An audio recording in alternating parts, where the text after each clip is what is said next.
నమస్తే, welcome to BRK news special focus. Ram Gopal Varma, Kolakapudi Srinivasarao ఇష్యూలో CID అధికారులు రంగప్రవేశం చేశారు. హైదరాబాద్లోని శ్రీనివాసరావు ఇంటికి రాత్రిపూట వెళ్లిన సిఐడి అధికారులు ఆయన ఇంట్లో లేకపోవడంతో కుటుంబ సభ్యులకు నోటీసులు అందించి వెళ్లారు. ప్రముఖ సినీ దర్శక నిర్మాత రామ్ గోపాల్ వర్మ తల నరికి తెస్తే ₹1 ఇస్తానంటూ శ్రీనివాసరావు ఒక టీవీ ఛానల్ డిబేట్లో చేసిన వ్యాఖ్యలు తీవ్ర దుమారాన్ని రేపాయి. వర్మ ఫిర్యాదుతో కేసు నమోదు చేసిన ఏపీ సిఐడి అధికారులు హైదరాబాద్లోని శ్రీనివాసరావు నివాసానికి వెళ్లి ఆయన భార్యకు నోటీసులు ఇచ్చారు.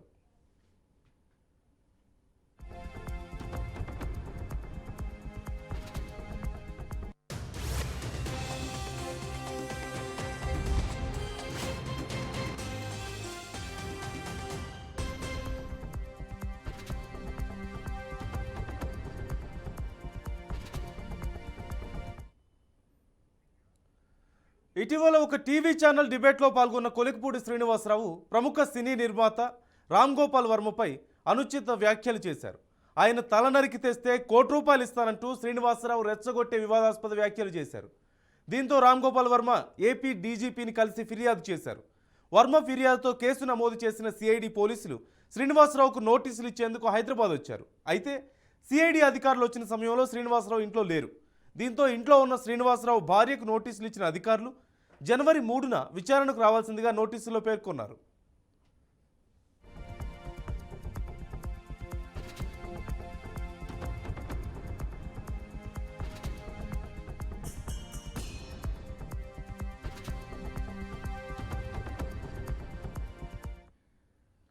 అయితే కొలకపూడి శ్రీనివాసరావుకు నోటీసులు ఇచ్చేందుకంటూ హైదరాబాద్లోని ఆయన నివాసానికి వచ్చిన ఏపీ సిఐడి అధికారులు తమను తీవ్రంగా వేధించినట్లుగా శ్రీనివాసరావు కుటుంబ సభ్యులు ఆరోపిస్తున్నారు. ఉద్యోగ విధులకు వెళ్లిన శ్రీనివాసరావు భార్య మాధవిని కార్యాలయం నుంచి ఇంటి వద్దకు వెంటనే రావాలంటూ సిఐడి అధికారులు ఫోన్ చేసి ఒత్తిడి తెచ్చినట్లుగా ఆరోపణలు వినిపిస్తున్నాయి. వెంటనే ఇంటికి రాలేని పక్షంలో తాము ఇంట్లోకి వెళ్తామంటూ శ్రీనివాసరావు భార్యను వారు హెచ్చరించారు. ఇంట్లో తమ 11 ఏళ్ల పాప, ఆమె సంరక్షకురాలు మాత్రమే ఉన్నారంటూ మాధవి చెప్పినా వినలేదంటూ కుటుంబ సభ్యులు ఆరోపిస్తున్నారు. ఇంటికి వెంటనే రాని పక్షంలో ఇంట్లో ఉన్న మీ అమ్మాయికే నోటీస్ ఇస్తామంటూ పోలీసులు అమానవీయంగా వ్యవహరించినట్లుగా మాధవి తెలిపారు.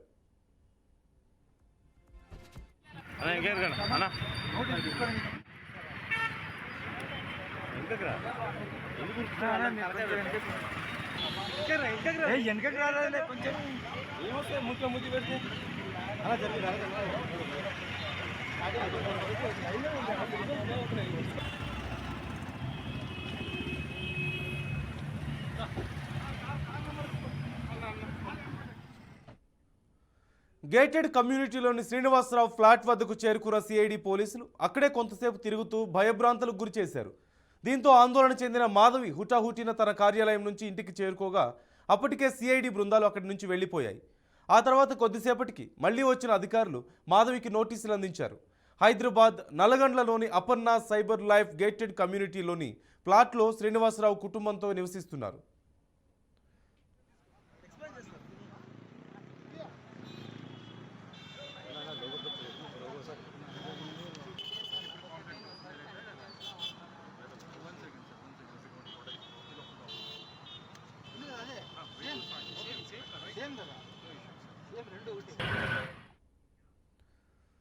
అయితే సిఐడి అధికారులకు శ్రీనివాసరావు భార్య మాధవి ధీటుగానే సమాధానం చెప్పినట్లుగా తెలుస్తుంది. ఇంటికి రాకపోతే ఇంట్లో ఉన్న 11 ఏళ్ల పాపకు నోటీసులు ఇస్తామన్న సిఐడి అధికారులకు అవసరమైతే తాను పనిచేస్తున్న కార్యాలయానికి వచ్చి నోటీసు ఇవ్వాల్సిందిగా మాధవి ధీటైన జవాబు చెప్పినట్లుగా తెలుస్తోంది. దీంతో కాస్త వెనక్కి తగ్గిన అధికారులు ఆమె కార్యాలయం నుంచి సాయంత్రం ఇంటికి వచ్చే వరకు వేచి చూశారు. ఆమె ఇంటికి వచ్చిన తర్వాత నోటీసులు ఇచ్చి వెళ్లిపోయారు. జనవరి 3వ తేదీన శ్రీనివాసరావు విచారణకు హాజరు కావాల్సిందిగా సిఐడి అధికారులు మాధవికి ఇచ్చిన నోటీసుల్లో ఉంది.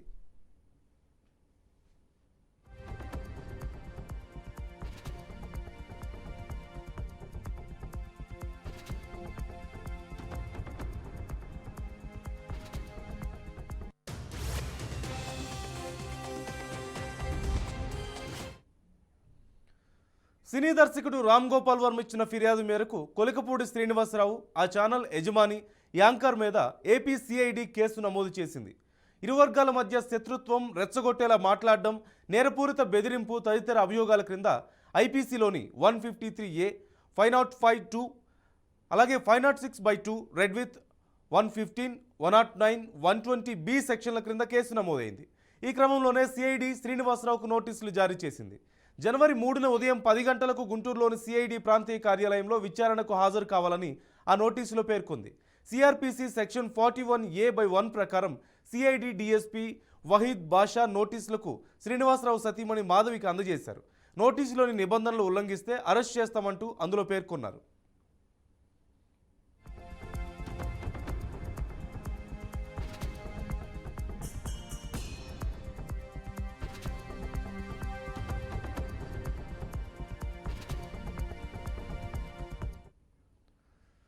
ఏపీ సిఐడి పోలీసులు నోటీసుల పేరిట తమ ఇంటికొచ్చి కుటుంబ సభ్యుల్ని భయభ్రాంతులకు గురి చేసినట్లుగా శ్రీనివాసరావు భార్య మాధవి ఆరోపిస్తున్నారు.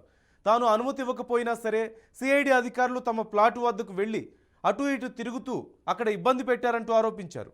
ఈ ఘటనతో తమ పాప భయపడి తమకు ఫోన్ చేసిందని, 11 ఏళ్ల పాపకు నోటీసులు ఇస్తామనడం ఏంటి, ఇదేం పద్ధతి, ఇంట్లో ఎవరూ లేరని చెబుతున్నా ఇంటికి వెళ్లడం ఏంటి, బాధ్యులైన వారిపై చట్ట ప్రకారం చర్యలు తీసుకోవాలంటూ ఆమె కోరారు.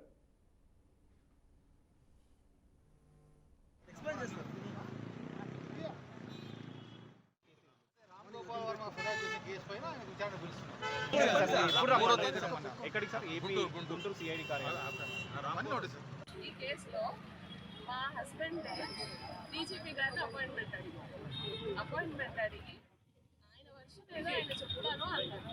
అయినా కానీ డీజీపీ గారు ఇప్పటి వరకు మా హస్బెండ్కి అపాయింట్మెంట్ ఇవ్వకుండా ఇలా నోటీసులు పంపారు. మీరు దీనికి అటెండ్ అవుతున్నారా? దీనికి నోటీస్కి జనవరి 3వ తారీఖున గుంటూరు ఆర్ఓ ఆఫీస్ సిఐడి ఆఫీస్లో మా హస్బెండ్ అటెండ్ అవుతారు.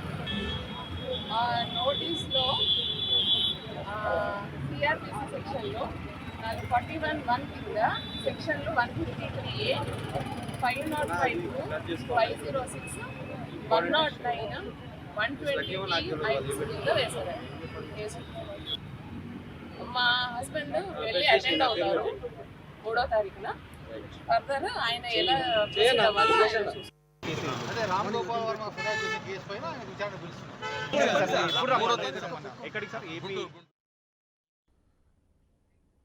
ఈ అంశానికి సంబంధించి పూర్తి సమాచారం మా గుంటూరు ప్రతినిధి శ్రీనివాసరావు లైవ్లో అందిస్తారు. శ్రీనివాస్, కొలికపూడి శ్రీనివాసరావు ఇంటికి వెళ్ళి సిఐడి అధికారులు నోటీసులు ఇచ్చిన సందర్భంలో చోటు చేసుకున్నటువంటి పరిణామాల మీద శ్రీనివాసరావు భార్య తీవ్ర అభ్యంతరాలు, విమర్శలు వ్యక్తం చేస్తున్నారు. మరోవైపు పొలిటికల్గా కూడా ఒక పెద్ద ఇష్యూగా మారిపోయింది. ఆ ఛానల్లో చైర్మన్కి అలాగే అక్కడ యాంకర్కి కూడా ఇచ్చారు నోటీసులు. ఈ నేపథ్యంలో అసలు పరిణామాలు ఎలా ఉన్నాయి, సిఐడి అధికారులు ఏమంటున్నారు, అలాగే నోటీసులు తీసుకున్న వాళ్ళు ఏమంటున్నారు? నందు, ఆంధ్రప్రదేశ్లో ఇప్పుడు ప్రధానంగా ప్రతి చోట చర్చ వ్యూహం సినిమాపై జరుగుతుంది. వ్యూహం సినిమా రామ్ గోపాల్ వర్మ తీసిన తర్వాత వ్యూహాన్ని ఫ్రీ రిలీజ్ ఈవెంట్ విజయవాడలో చేయడం జరిగింది. అయితే ముఖ్యంగా చూస్తే ఫ్రీ రిలీజ్ ఈవెంట్ చేసిన తర్వాత ఓ ప్రైవేటు ఛానల్లో ప్రైవేట్ ఛానల్లో డిబేట్లో మాట్లాడుతూ అనలిస్ట్ కొలికలపూడి శ్రీనివాస్ రామ్ గోపాల్ వర్మ తల తీసుకొచ్చి ఇచ్చిన వారికి ₹1 కోటి బహుమతి ఇస్తానంటూ కూడా మాట్లాడటం జరిగింది. ఆ వ్యాఖ్యలు చాలా హాట్ టాపిక్ అయ్యాయి. ఆ వ్యాఖ్యల పైన ఆర్జీవి అంటే రామ్ గోపాల్ వర్మ, అదేవిధంగా సినిమా ప్రొడ్యూసర్గా ఉన్నటువంటి దాసరి కిరణ్ కుమార్ ఇద్దరూ కలిసి ఏపీ డీజీపీకి, ఆంధ్రప్రదేశ్ పోలీసు బాస్కి లిఖితపూర్వకంగా, వ్రాతపూర్వకంగా లెటర్ ఇవ్వటం జరిగింది. తగిన చర్యలు తీసుకోవాలంటూ కూడా పేర్కొనడం జరిగింది. ఆ ఫిర్యాదు స్వీకరించిన తర్వాత ఆంధ్రప్రదేశ్ సిఐడి పోలీసులు కేసు నమోదు చేసి దర్యాప్తు చేస్తున్నారు. కేసు నమోదు చేసిన తర్వాత కేసు విచారణలో భాగంగా హైదరాబాద్ వెళ్ళి కొలికెలపూడి శ్రీనివాస్ ఉన్న ఇంటికాడికి వెళ్ళి అక్కడ ఇంట్లో ఉన్న వారితో మాట్లాడటానికి ప్రయత్నం చేశారు. శ్రీనివాస్ లేకపోవడంతో శ్రీనివాస్ భార్య వచ్చి ఉన్నదాకా ఉండి అక్కడ నోటీసులు ఇచ్చి 41A నోటీసులు ఇచ్చి జనవరి 3వ తారీఖు విచారణకు హాజరు కావాలని చెప్పడం జరిగింది. అయితే ఈ నోటీసులు ఇచ్చే క్రమంలో ఇంటికి వెళ్ళిన దగ్గర ఇంట్లో ఎవరు పెద్దవారు లేరు, 11 సంవత్సరాల పాప మాత్రమే ఉన్నదని చెప్పినా కానీ అక్కడనే తచ్చట్లాడినటువంటి విధానాన్ని శ్రీనివాసరావు భార్య తప్పుపడుతున్నటువంటి పరిస్థితి ఉండడం జరిగింది.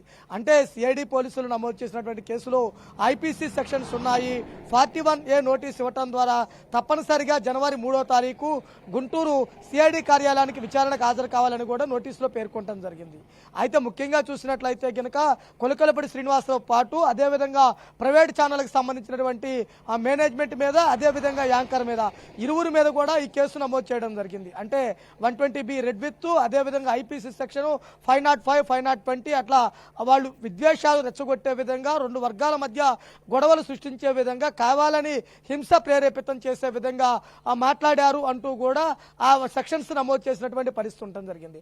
అయితే ప్రధానంగా చూసినట్లయితే కనుక లైవ్ టెలికాస్ట్ ఉన్న సమయంలో కొలికలపూడి శ్రీనివాస్ మాట్లాడినటువంటి విధానం ఏదైతే ఉందో, రామ్ గోపాల్ వర్మ తల తీసుకొచ్చి ఇచ్చిన వారికి ₹1 బహుమతి ఇస్తాను అన్న వ్యాఖ్యలు ఏవైతే ఉన్నాయో అవి తీవ్ర దుమారాన్ని లేపాయి. వానిపైనే ఇప్పుడు ఆంధ్రప్రదేశ్ అంతా చర్చ జరుగుతుంది. అదేవిధంగా వ్యూహం సినిమాకి కూడా ఈ వ్యాఖ్యల తర్వాత ఎక్కడ లేని క్రేజ్ ఏర్పడడం జరిగింది. అయితే వ్యూహం సినిమా ఏంటి, సినిమా కథ ఏంటి, సినిమాకి సంబంధించినటువంటి దర్శక నిర్మాతలు ఎవరు, సినిమాలో అసలు ఏం జరిగింది ఏంటి, ఎందుకు ఇంత రచ్చ జరుగుతుంది, ఎందుకు ఇంత అభ్యంతరాలు వ్యక్తమవుతున్నాయి, హైకోర్టు దాకా వెళ్ళి హైకోర్టులో కూడా ఆ కంటెంట్కి సంబంధించిన దాని మీద కూడా స్టే ఎందుకు విధించారు, ఓటీటీలో విడుదల కాకుండా ఎందుకు ఆపారు అనేది కూడా ప్రతి ఒక్క విషయం కూడా ఆంధ్రప్రదేశ్ వ్యాప్తంగా కూడా చర్చించుకునేటువంటి పరిస్థితి ఉంది. అంటే ప్రధానంగా చూస్తే కనుక వ్యూహం సినిమా రామ్ గోపాల్ వర్మ ఏ పార్టీకి సంబంధం లేదు, న్యాచురల్ సంబంధించినటువంటి నా థింకును తీస్తున్నానంటూ కూడా చెప్పారు. కానీ ఇక్కడ చూసినట్లయితే కనుక రానున్న ఎన్నికల్లో వ్యూహం సినిమా ప్రభావం పడుతుంది.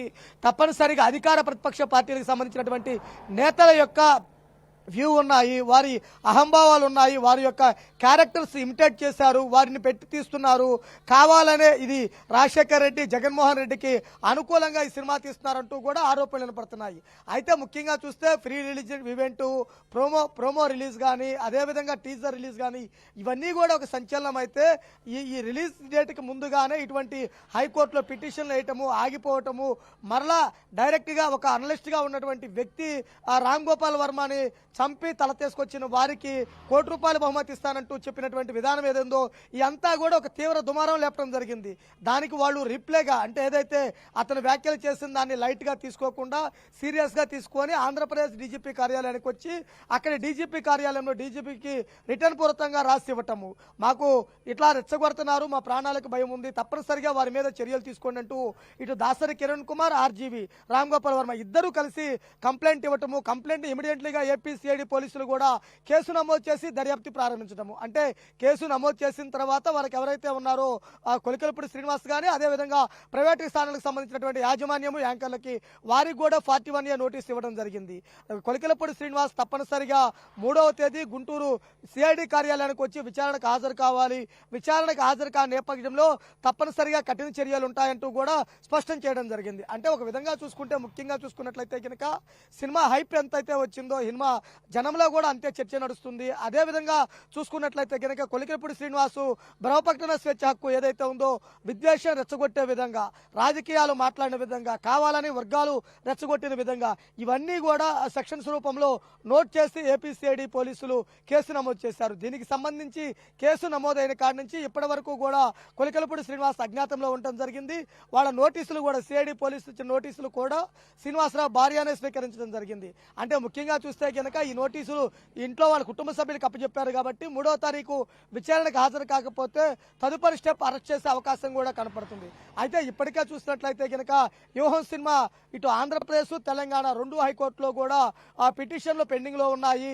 తప్పనిసరిగా వీళ్ళు విడుదల చేసి చూడాలని చూస్తున్నా కానీ వాటికి సంబంధించినటువంటి పూర్తి సమాచారం కావాలని కోర్టు కూడా అడగడం జరిగింది.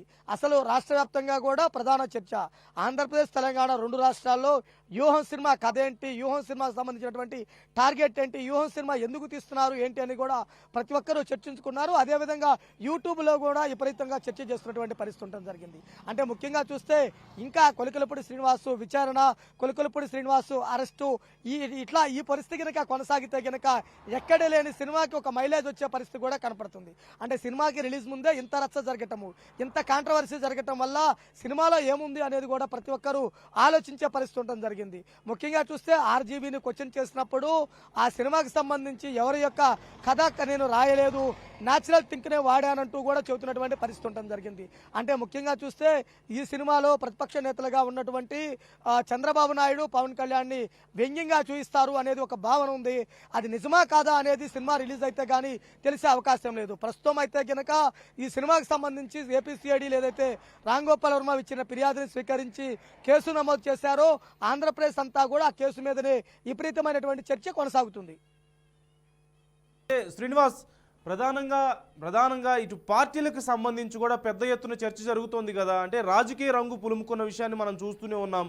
ఓవైపు వైసీపీ నాయకులే డైరెక్ట్గా ప్రీ రిలీజ్ ఈవెంట్కి వెళ్ళడం, టీడీపీని విమర్శిస్తూ వారు మాట్లాడడం మనం చూస్తాం, టీడీపీ నాయకుల్ని, పార్టీని. అలాగే ఇటు టీడీపీ నాయకులు సైతం దీని మీద గట్టిగానే ఫైట్ చేస్తున్నారు. లోకేష్ లీగల్గా ఫైట్ చేస్తున్నటువంటి పరిస్థితి కూడా చూస్తున్నాం. సో ఈ పరిణామాలు అసలు ఎంతవరకు వచ్చాయి, ఈ పరిణామాల ప్రభావం ఏంటి, ఈ లీగల్గా ఆ ఫైట్ ఎలా కంటిన్యూ అవుతుంది? ఓవైపు రామ్ గోపాల్ వర్మ మా టైం వచ్చినప్పుడు మేము దీన్ని చూసుకుంటాం, మేము ఫైట్ చేస్తున్నాం, ఖచ్చితంగా సినిమా విడుదల కావాల్సిన టైంలో విడుదల అవుతుంది అని ఆయన చెప్తున్నారు.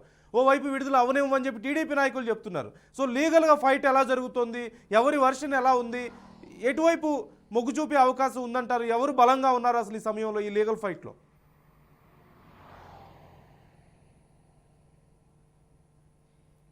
అంటే ముఖ్యంగా చూస్తే కనుక ఫ్రీ రిలీజ్ ఈవెంట్ ఏదైతే జరిగిందో వ్యూహం సినిమాకి సంబంధించి దానికి ఆంధ్రప్రదేశ్లో ఉన్నటువంటి మంత్రులు హాజరు కావటం చర్చ జరిగింది. హాజరైన తర్వాత పొలిటికల్ కామెంట్స్, పొలిటికల్ డైలాగ్స్ ఏవైతే వచ్చాయో వాటన్నిటి మీద అన్ని పార్టీలు, ఇటు తెలుగుదేశం, జనసేన పార్టీలన్నీ కూడా అభ్యంతరం వ్యక్తం చేశారు. అసలు వ్యూహం సినిమాకి సంబంధించి రానున్న ఎన్నికల్లో తప్పనిసరిగా ప్రభావం పడుతుంది.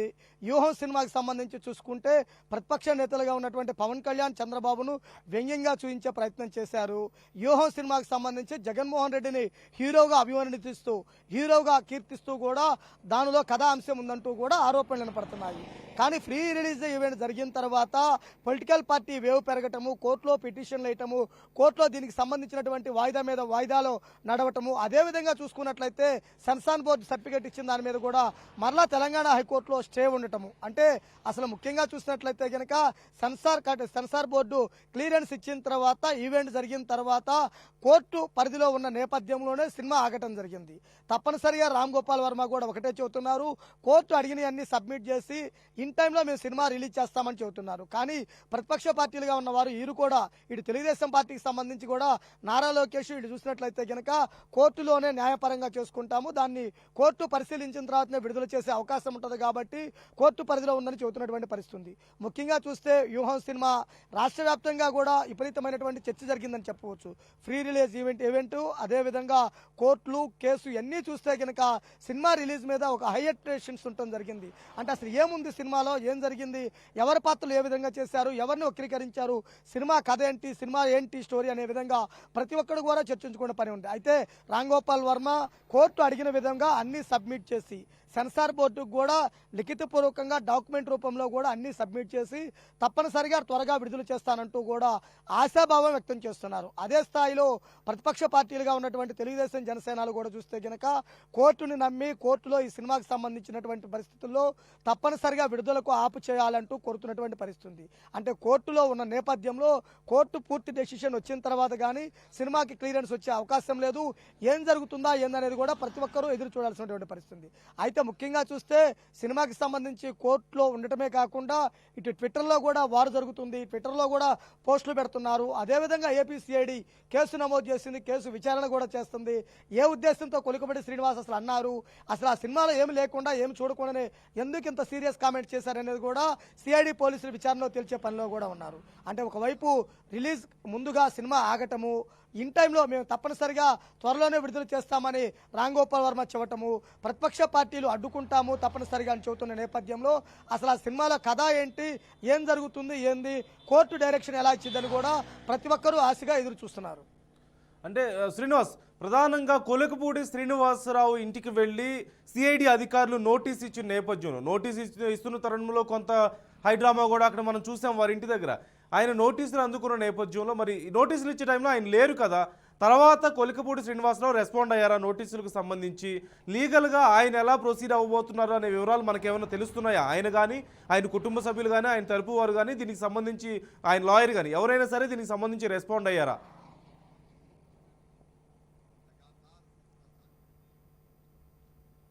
అంటే ముఖ్యంగా చూసినట్లయితే కనుక 41A నోటీస్ అనేది ఎవరైతే అభియోగాలు మోపుతున్నారో వారు లేకపోయినా వారి కుటుంబ సభ్యులకి ఇచ్చే రైట్ ఉంది. ఆ విధంగానే కుటుంబ సభ్యులకు అందజేసి అందినట్లు కూడా కౌంటర్ రిసీవ్డ్ తీసుకున్నటువంటి పరిస్థితి కూడా ఉండటం జరిగింది.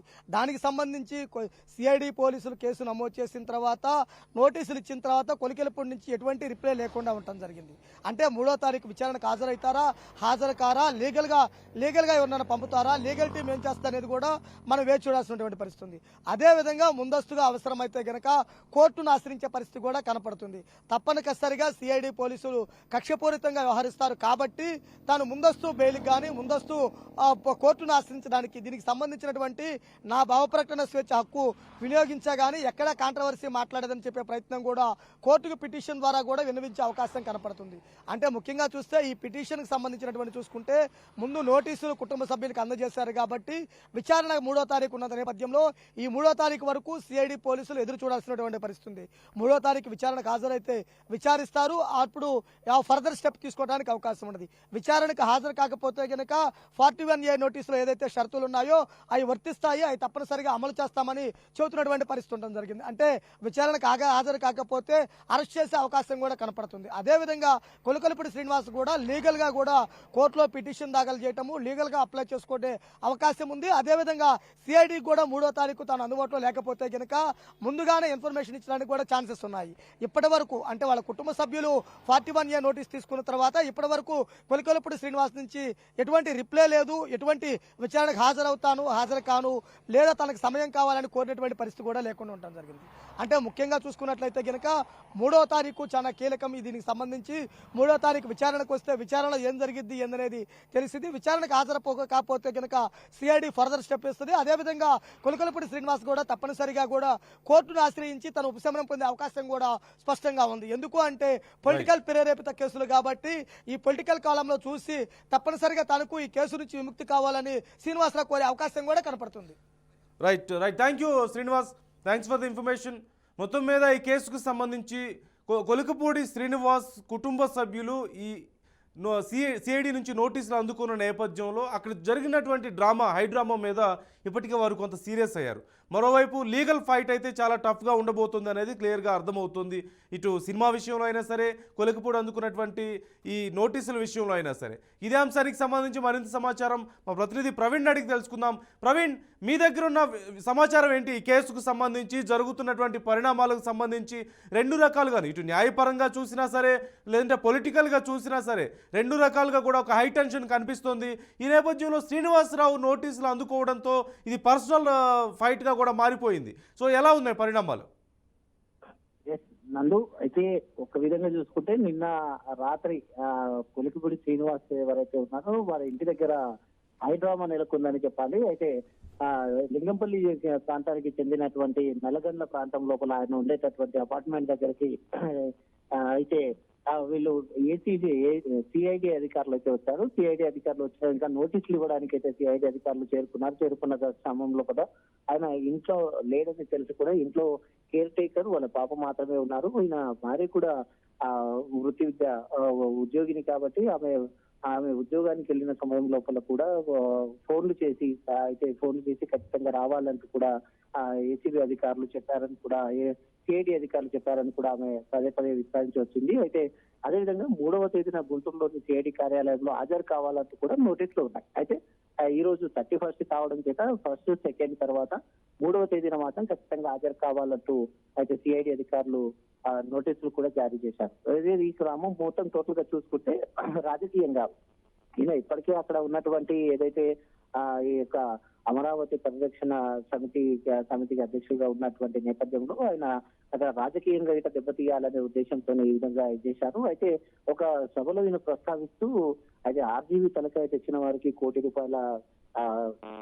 బహుమతి అంటూ టార్గెట్ పెట్టడం చేత అయితే ఆర్జీవీ ఆంధ్రప్రదేశ్ డీజీపీకి ఒక లేఖ కూడా ఇచ్చారు. అయితే ఆయన మీద ఒక దరఖాస్తుని కూడా పెట్టారు. కాబట్టి ఆ నేపథ్యంలో కూడా అయితే ఆర్జీబీ ఫిర్యాదు మేరకు పలు సెక్షన్ల కింద ఈ కేసును కూడా నమోదు చేశారు ఏసీబీ అధికారులకి. 153A, 505, 506, red with 115, 109, 120B IPC సెక్షన్ల కింద అయితే కేసును నమోదు చేశారు. ప్రాణభయంతో ఆర్జీబీ తమకు ఫిర్యాదు చేశారని, అందులో భాగంగానే కేసు నమోదు చేశామంటూ కూడా సిఐడి అధికారులు కూడా తెలపడం జరిగింది. అయితే టోటల్ గా చూసుకుంటే రాజకీయ పరంగా ఇటు ఈ విధంగా చూసుకుంటే మాత్రం ఖచ్చితంగా ఇది ఎంతవరకు దారి తీస్తుంది, ఏ విధంగా ఎలాంటి పరిమాణాలు ఇంకా ముందు చోటు చేసుకుంటాయి అనేది అయితే ఖచ్చితంగా వేచి చూడాల్సిందే.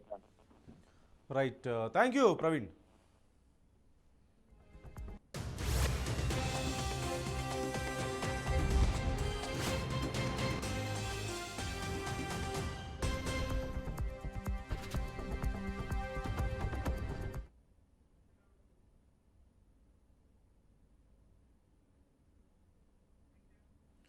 మొత్తం మీద ఈ కేసు విషయంలో కొలికపూడి శ్రీనివాసరావుకు సిఐడి నోటీసులు ఇచ్చిన నేపథ్యంలో న్యాయపరంగా ఫైట్ చేసేందుకు ఆయన సిద్ధమవుతున్నారు. ఆయన కుటుంబం సిద్ధమవుతున్నటువంటి పరిస్థితి మనం చూస్తూనే ఉన్నాం.